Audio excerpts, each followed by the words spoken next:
இந்தியாவில் நம்பர் 1 இல்லாத மாநிலங்களில் கூட பெண்களுக்காக மாதம் வழங்கப்படும் தொகை அதிகமாக உள்ளது.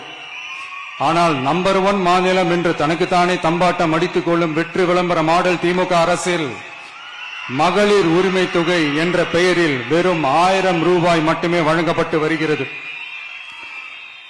மக்களுக்கு அரசின் சார்பில் வழங்கப்படும் தொகையால் அவர்களின் மளிகை சாமான் வாங்குவது போன்ற முக்கிய செலவுகளில் ஒன்றாவது குறைந்தபட்சமாக வேணும் பூர்த்தியாக வேண்டும்.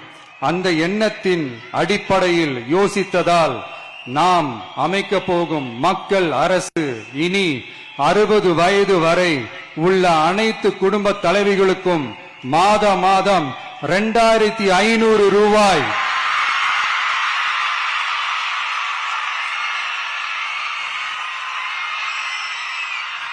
வழங்கப்படும் என்பதை பெருமகிழ்வுடன் அறிவிக்கிறோம்.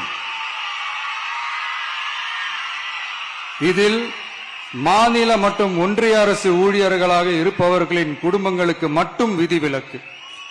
இப்படி செய்வதால் கூடுதலான குடும்பங்கள் பயனடையும் வாய்ப்பு அதிகரிக்கும் என்பதை நம் தாய்மார்கள் அனைவரும் மகிழ்வுடன் ஏற்றுக்கொள்வர் என்பது நமக்கு தெரியும்.